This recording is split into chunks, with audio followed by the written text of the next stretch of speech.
Medyo may mga umaga na hindi nagsisimula sa tunog ng alarm clock o sa ingay ng gumigising na lungsod. May mga umaga na nagsisimula sa isang tahimik, halos sagradong katahimikan.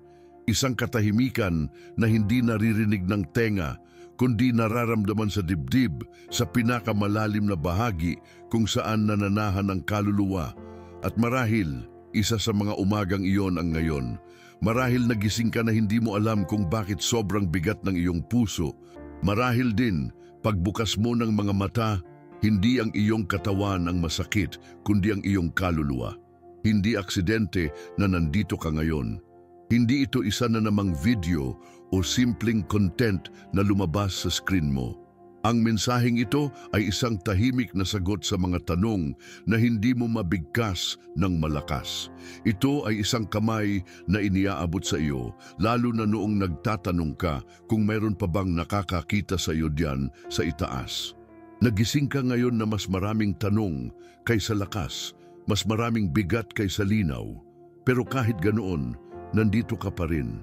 At yan ang nagbabago sa lahat.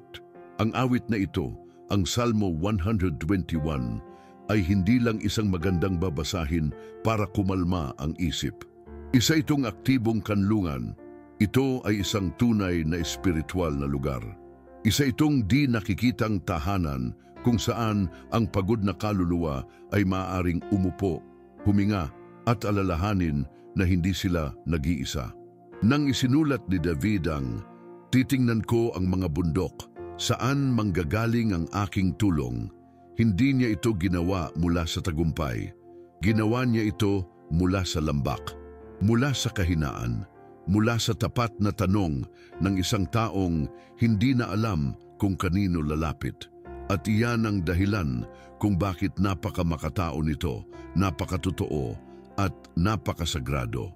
Nire-remind ka ng Diyos ngayon na hindi ka nag-iisa sa iyong paglalakbay, na kahit sa mga araw na wala kang maramdaman, kapag parang gumuho na ang lahat, kapag ang loob mo ay parang walang laman na echo, nandyan pa rin siya.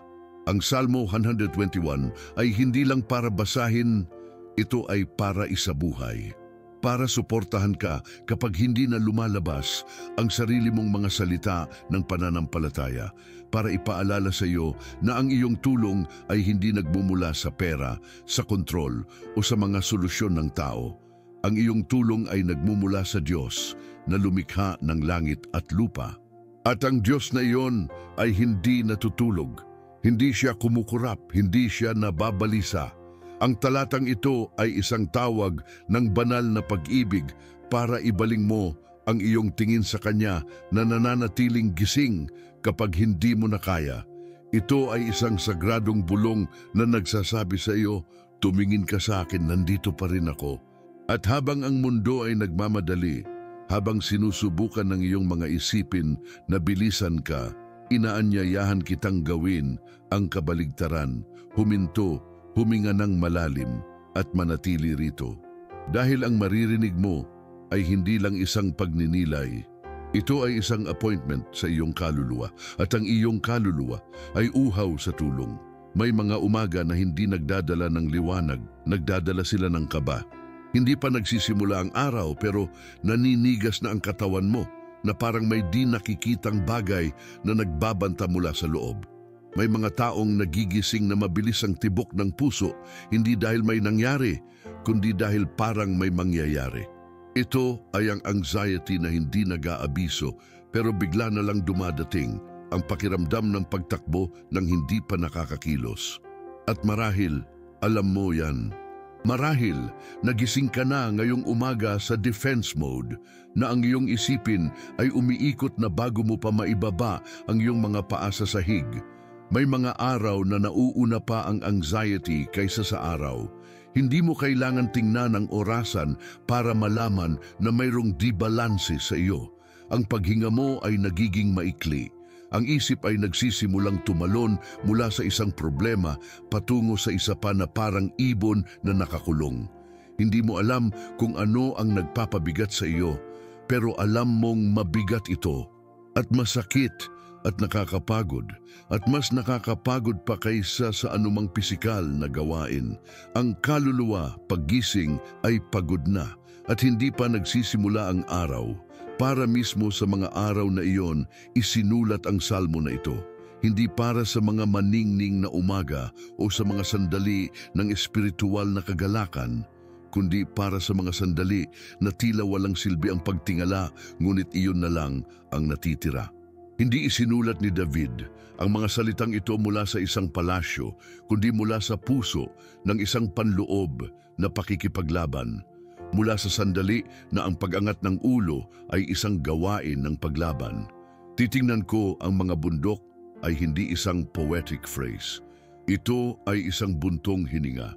Ito ay ang pag-amin ng isang taong pinili na tumingala kahit na ang lahat sa loob niya ay sumisigaw na sumuko. At nandoon ang kagandahan sa sagradong pagpili na iangat ang tingin. Dahil ang maliit na kilos na iyon na halos hindi nakikita ay kayang baguhin ang lahat kapag ang kaluluwa ay tumitingin sa Diyos sa halip na sa takot. May nagbabago, may bumibitaw, may kumakalma. Ang iyong tulong ay hindi huli. Hindi ito dumarating ng tahimik. Hindi ito dumarating bilang emosyonal na tugon o pansamantalang pampasigla. Dumadating ito bilang banal na pagbabantay, bilang pag-aalaga na hindi natutulog. Ang Diyos ay nagbabantay kahit na hindi ka na makapagdasal gamit ang salita. Hindi niya kailangan na magsalita ka ng perpekto. Kailangan lang niya na hindi mo bibitawan ang kanyang kamay. Isipin mo siya bilang isang bantay sa gabi, isang bantay na hindi kumukurap, na hindi natutulog, na hindi umaalis sa kanyang pwesto. Ganyan ang Diyos sa iyo tuwing umaga. Kapag hindi mo alam kung paano magsimula, binabantayan ka na niya. Kapag gusto mo na lang manatili sa kama, ipikit ang mga mata at maglaho, nandyan siya at sinasabi sa iyo ng tahimik, kasama kita. Huwag kang matakot, tumunghay ka. Dahil ang pagtunghay ay hindi pagtanggi, ito ay pagsuko. Ito ang unang hakbang ng pananampalataya na lumalakad kahit nanginginig. Nabubuhay tayo sa isang mundo kung saan ang lahat ay nagiging routine. Pati na ang pananampalataya, pati na ang panalangin. Marami ang nagdarasal pero nabubuhay na parang walang Diyos, na parang ang kanilang mga salita ay nawawala lang sa kisame ng kwarto, na parang ang langit ay isang saradong pader. Marami ang tumatawag, pero sa loob-loob nila, kumbinsido pa rin sila na sila ay nag-iisa. At ito ay isa sa pinakamalalim na sugat ng kaluluwa. Ang pakiramdam na walang nagmamalasakit sa iyo. Hinaharap ng talatang ito ang sugat na iyon ng may pagmamahal, ngunit may katatagan din. Hindi natutulog ang nagbabantay sa iyo. Alam mo ba ang ibig sabihin niyan? Na habang nagdududa ka, siya ay gising pa rin. Na habang nagtatanong ka kung may nakakarinig sa iyo, may aktibong presensya na nagbabantay sa iyo. Hindi lang ito isang metapora, ito ay isang espiritual na realidad. Ang Diyos ay hindi natutulog, hindi siya nababalisa, hindi siya nawawalan ng pagtingin sa isa man sa iyong mga hakbang. Ngunit nasanay na tayo sa takot na nagsisimula na nating baliwalain ang pangakong ito. Nasanay na tayong tumingin sa cellphone, sa balita, sa mga mensaheng walang sagot na nakakalimutan natin na may isang nagbabantay sa ating kaluluwa. Ang routine ay maaaring manhid sa pananampalataya kung hindi mo ito gagisingin tuwing umaga ng may layunin. At kaya kailangan nating huminto, huminga, alalahanin. Isipin mo sandali ang isang ina na nagbabantay sa kanyang may sakit na anak. Pagod ang mga mata pero gising. Pagod ang katawan pero nandyan. Hindi natutulog, hindi gumagalaw, hindi nababalisa dahil ang kanyang pagmamahal ay hindi papayag ng iba. Ganyan ang iyong ama sa langit sa iyo ngayon. Kahit hindi mo siya nararamdaman, kahit na parang walang laman ang iyong kwarto, kahit na ang panalangin mo ay parang mahina, nandiyan siya at siya ay gising para sa iyo. Tumahimik ka sandali, pakinggan ang di nakikitang tibok ng pangakong iyon. Hindi siya natutulog. Ang Diyos ay walang sleep cycles. Hindi siya napapagod sa emosyon. Hindi siya bumibigay sa ilalim ng bigat ng iyong mga kahilingan. Siya ay nagbabantay. Siya ay nagpoprotekta. Siya ay nananatili. Kahit na bumitaw ka na sa tali, hawak pa rin niya ito sa kabilang dulo. At hindi mo kailangan intindihin kung paano. Kailangan mo lang alalahanin na hindi ka walang proteksyon. Kahit na parang magulo ang iyong kapaligiran. Kahit na ang kaluluwa mo ay nasa alerto. Kahit na ang puso mo ay nakakaramdam ng pag-iisa. Ang pangakong ito ay hindi teorya, ito ay sustento. Ito ay kalasag, ito ay buhay na katotohanan. Ang Diyos ay hindi natutulog, hindi siya nakakalimutan, hindi siya umaalis, siya ay nagbabantay sa iyo. Ngayon mismo, dito, sa eksaktong sandali na ito, at iyan ay nakakapagpabago na ng araw. Hindi natin namamalayan bawat umaga ay nagsisimula sa isang tahimik na pagpili. Hindi natin ito inaanunsyo, hindi natin ito sinasadya, pero nangyayari ito. Pinipili natin kung saan natin ibabaling ang ating panloob na tingin. Pinipili natin kung ang ating mga unang isipin ay mapupuno ng problema o mapupuno ng presensya. At kahit na parang maliit lang na pagpili, nagbabago nito ang lahat. Ang dali-daling simula ng araw sa takot, gumising at bago huminga ng malalim, chinecheck na ang cellphone. Nakalubog na sa mga balitang nakakakaba, mga mensaheng nakaka-pressure, mga problemang naghihintay. Hindi natin namamalayan, nare-recalibrate natin ang ating pananampalataya patungo sa anxiety. At ang kaluluwa, sa halip na umakyat, ay lumulubog. Sa halip na magbukas sa langit, nagsasara ito sa sarili. Ang Salmo 121 ay niyugyug tayo sa isang tanong na isa ring tawag, saan manggagaling ang aking tulong? Hindi lang ito isang pagdududa, ito ay isang redireksyon. Ito ay isang pagkakataon upang itaas ang iyong tingin bago pahilahin ng araw ang iyong atensyon sa lahat ng iba pa.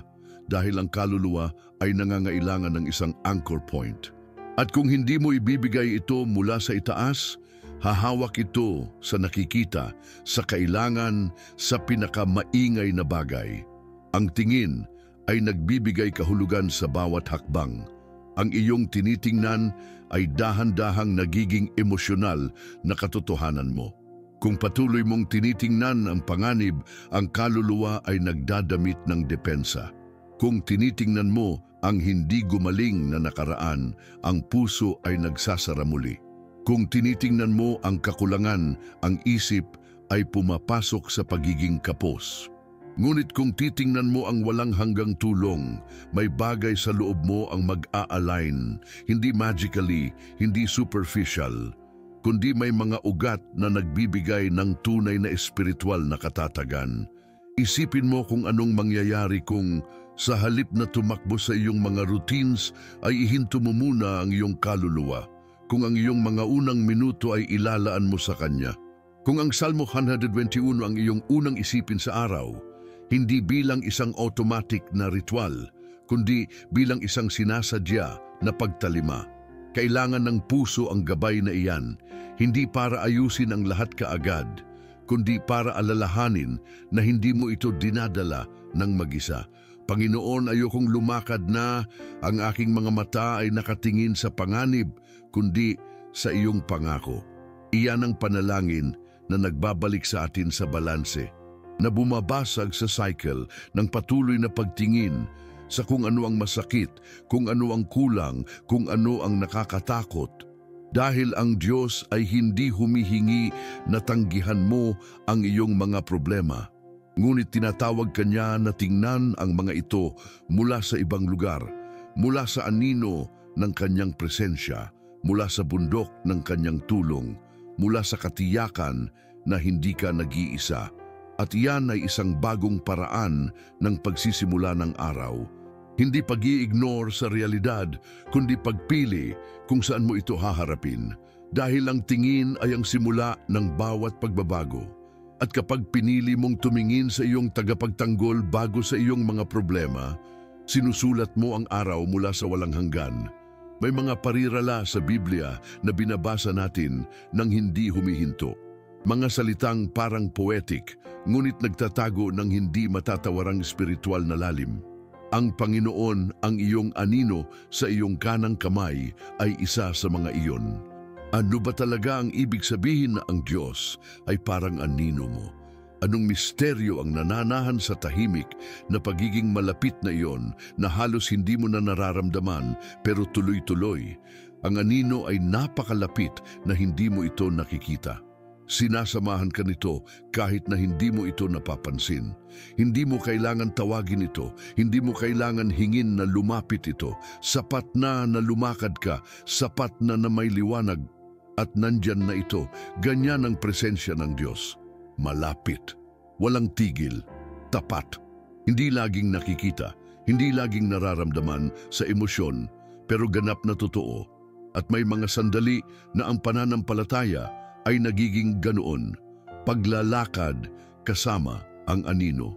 Kapag wala ng espiritual na kagalakan, kapag tuyo na ang luha, kapag ang puso ay hindi na nakakaramdam ng apoy, pero alam pa rin ito sa kaibuturan na siya ay nandyan, na hindi siya umalis, na hindi siya gumagalaw, na hindi siya nang iiwan.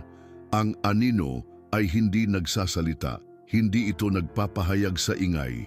No, pero nandyan ito, at iyan mismo ang larawan na nais ng talatang ito na itanim sa iyong kaluluwa. Hindi kailangan ng Diyos na sumigaw para maging presente. Siya ay nasa iyong kanang kamay. Ibig sabihin, nasa tabi mo lang siya, sa panig ng iyong lakas, sa panig kung saan ka gumagawa ng desisyon, sa panig kung saan mo kailangan ng suporta. At kapag hindi mo siya nararamdaman, kapag ang lahat ay nagsasabi na wala siya, marahil ang nangyayari lang ay napakalapit niya, na hindi mo na siya matukoy. Parang nasanay na sa init ng isang tahanan, na hindi na ito napapansin hanggang sa mawala ito, pero hindi siya nawawala. Hindi kailanman. Siya ay anino. Siya ay intimate na presensya na hindi napuputol. Sa mga araw ng pag-iisa, sa mga umaga na walang yumayakap sa iyo, sa mga oras na nararamdaman mong walang nakakaintindi sa iyo, nandyan pa rin siya, bilang anino, bilang tahimik na kasama, bilang di nakikitang yakap na hindi nangangailangan ng salita. At kung magdududa ka, ibaba mo ang iyong mga mata, tumingin ka sa sahig, tumingin ka sa iyong anino, hipuin mo ito. Alalahanin mo na, kung nandyan ito ng walang kahirap-hirap, ng may katapatan, gaano pa kaya ang Diyos na lumikha sa iyo? Hindi naglalakad ang Diyos sa likod mo. Hindi lang siya nasa harap, nasa tabi siya, sa kanan. Parang isang tapat na kaibigan, parang isang maingat na bantay, parang isang ama na hindi kailangang makita para maramdaman. At sa larawang iyon ay may kapahingahan, dahil ang pag-alam na siya ay nasa iyong kanang kamay ay nagpapabago sa bigat ng araw. Nagbabago ang katahimikan sa pagiging kasama. Nagbabago ang takot sa katahimikan, at ang katahimikan na iyon ay ang sumusuporta sa iyong kaluluwa ngayon. Merong kawalan ng seguridad na hindi agad nakikita. Hindi ito nagpapakita sa pamamagitan ng sigaw o luha, kundi sa mahahabang katahimikan, sa panloob na pagdududa na hindi ibinabahagi, sa patuloy na pakiramdam na mayroong kulang sa iyo. Marami ang nagsisimula ng araw na ganyan, na may pakiramdam na hindi nila alam kung kakayanin nila ang darating, kung magkakaroon sila ng lakas, kung mayroong talagang sumusuporta sa kanila. At ang pinakamasakit ay hindi ang panlabas na kahirapan, kundi ang panloob na kahinaan. Ang banayad na boses na nagsasabi, paano kung hindi mo ito magawa ngayon? Ngunit ang salmo na ito, na napakatanda at napakabuhay, ay nagmumungkahi sa atin ng isang espiritual na kasanayan na hindi nangangailangan ng komplikadong formula o espesyal na lugar o perpektong sandali. Nangangailangan lang ito ng katapatan. Kailangan lang na huminto ka sandali at tumingin sa loob, na kilalanin mo ang iyong sarili sa mahinang lugar na iyon, hindi para manatili doon, kundi para baguhin ito. Ang unang hakbang ay pangalanan ng iyong takot. Huwag mo itong iwasan. Huwag mo itong lagyan ng makeup na may mga salita ng automatic na lakas. Huwag mo itong itago sa likod ng mga ngiti. Isulat mo ito, kilalanin mo ito, hayaan mo na magkaroon ito ng pangalan. Dahil ang may pangalan, nawawalan ng kapangyarihan. Kapag sinabi mo ng malinaw, natatakot ako ngayon sa ginagawa mo ang unang hakbang patungo sa paggaling.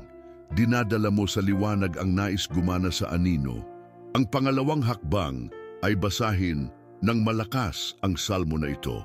Hindi bilang isang tula, hindi bilang isang malayong sagradong teksto, kundi bilang isang personal na liham, na parang mismong ang Diyos ang nakikipag-usap sa iyo sa sandaling ito. Itaas ko ang aking mga mata, ang aking tulong ay dumarating, hindi siya natutulog, ang Panginoon ang iyong anino. Ang bawat parirala ay isang direktang linya sa pagitan ng langit at ng iyong kaluluwa. Sa pagsasabi mo nito gamit ang iyong boses, ang isip ay nagsisimulang kumalma, nakakahanap ng direksyon ng puso, ang espiritu ay nagigising. At ang pangatlong hakbang ay magdasal sa isang parirala lang, isang simpleng parirala, ngunit puno ng katotohanan. Ang aking tulong ay hindi nakasalalay sa mundo, nagmumula ito sa itaas. Ang pagpapatunay na iyon na sinasabi ng may layunin tuwing umaga ay hindi isang walang laman na mantra. Ito ay isang pag-aayos ng kaluluwa. Ito ay isang sinasadya na desisyon na magtiwala. Hindi dahil naayos na ang lahat, kundi dahil alam mo kung kanino ka sumasandal.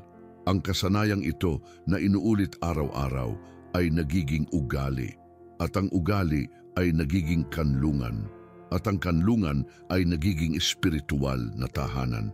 Dahil ang pagtitiwala ay hindi ipinipilit, ito ay sinasaka sa maliliit, pare-pareho at intimate na mga aksyon. Tulad nito, tulad ngayon, hindi ka hinihingi ng Diyos na maging malakas sa lahat ng oras. Inaanyayahan ka lang niya na magtiwala sa kanyang lakas kapag ang iyong lakas ay nauubos na, at ang pagtitiwala na iyon ay nagsisimula sa isang simpleng ngunit sagradong kilos.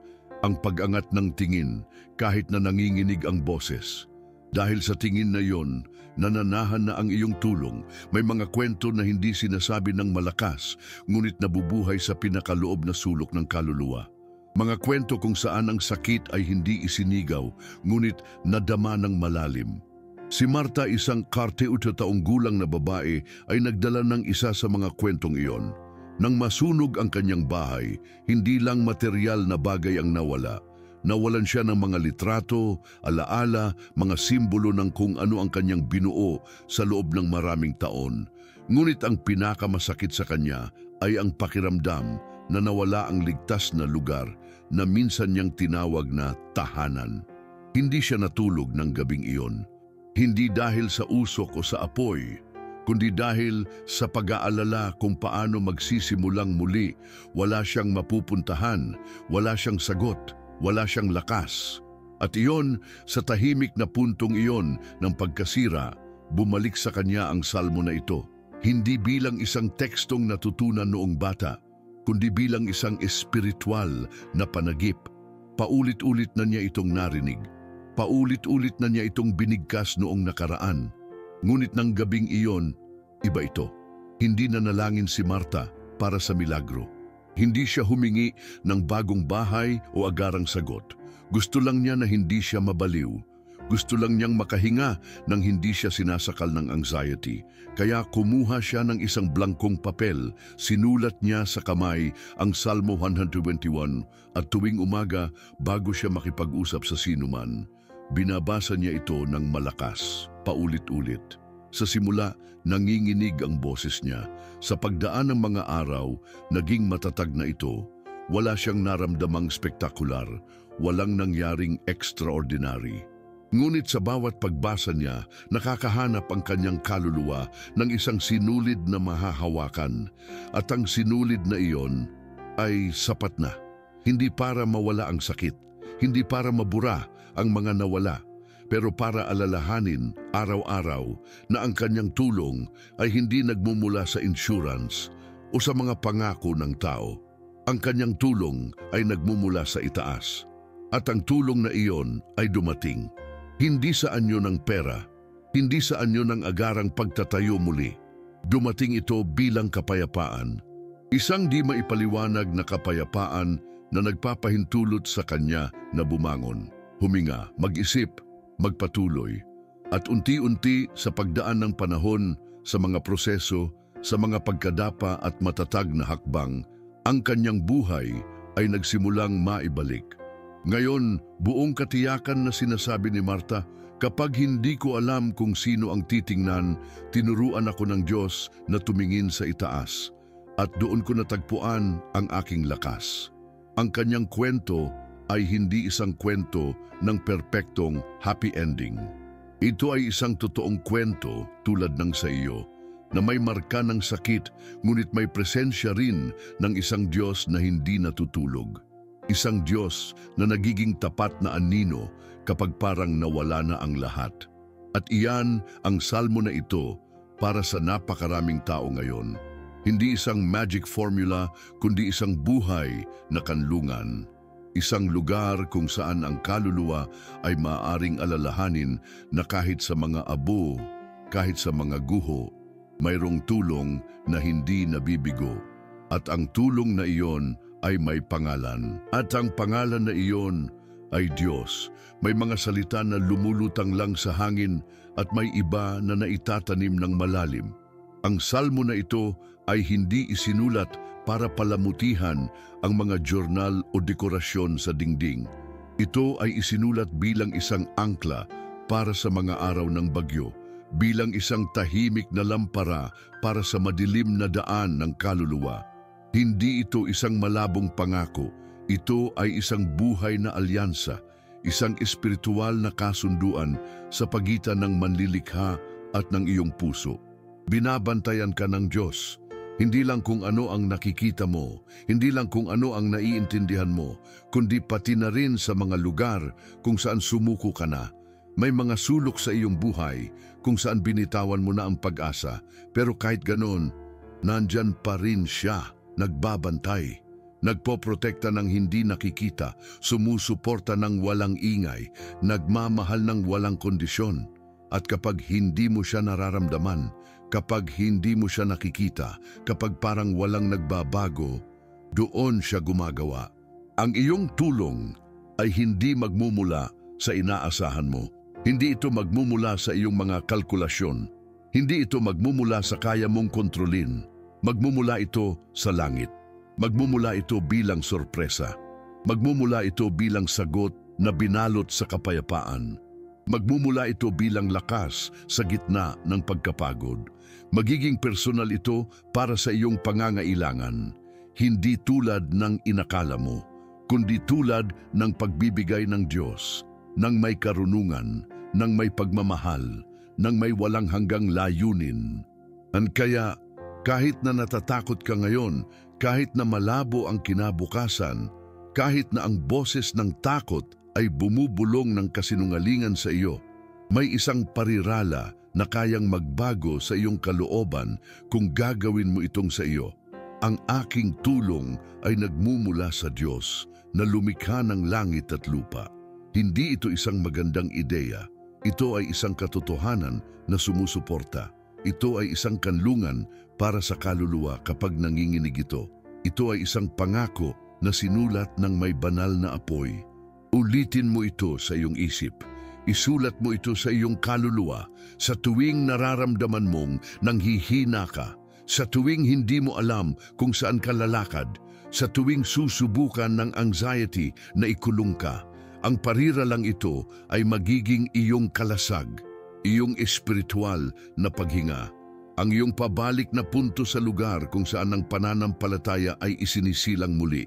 Dahil hindi ka nag-iisa, dahil hindi ka nakakalimutan, dahil ang iyong tulong ay nasa daan na at nagmumula ito sa langit. Mula sa pinakamataas, diretso sa gitna ng iyong puso.